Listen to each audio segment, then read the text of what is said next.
Alright, so I've shown you the Google Calendar setup, the Calendly setup and integration and availability. So now in this video, I want to show you kind of the nitty-gritty of the booking page itself. So this is me logged into my own. Again, it's the free Calendly. You can only have one of these. So when I go here under event types and click on the one event, this is where you set up all the little details for the particular event. For me in particular, I just call it chat because I want this to be the main link I send everybody, and I give them options of how they want to do video, whether it's Zoom, Google Meet, or Facebook video. Little description.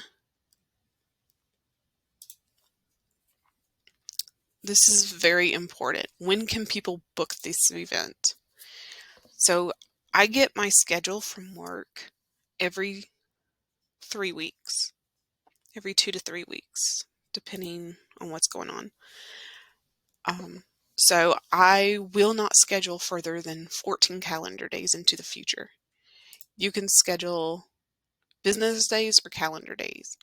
Because I work weekends, I just do calendar days, but you can do either. Or you can do it within a date range, or if you just want to do it here and indefinitely.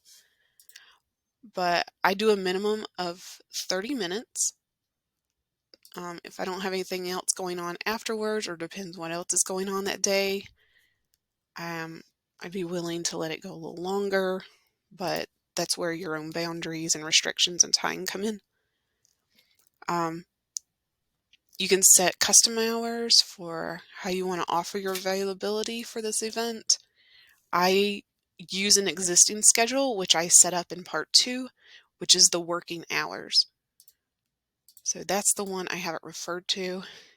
And so it brought it up here. I'm Eastern time zone, and between 8 and 5, whether I'm working or not, that's the time frame that they can book.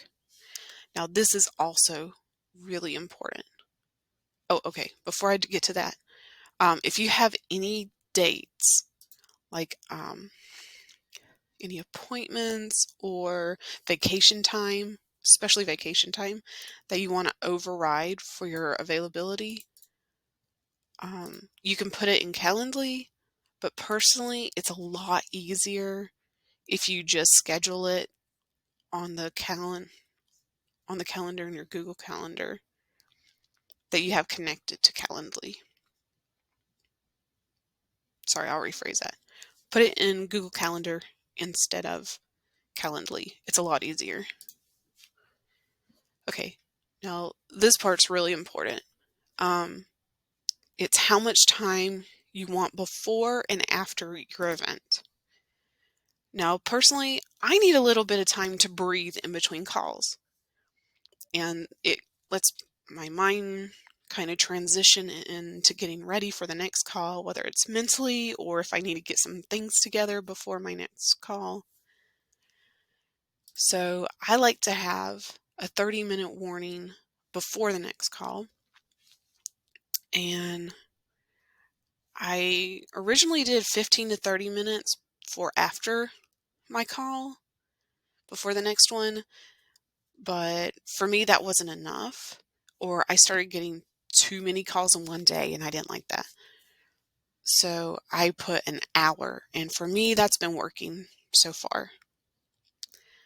And then if you have any additional rules, you can put them in here. But the main thing here is to do how much time before and after your event as well. Because sometimes we forget to have that mental and preparation transition. So I hope that helps. And if you have any other questions, let me know in the comments.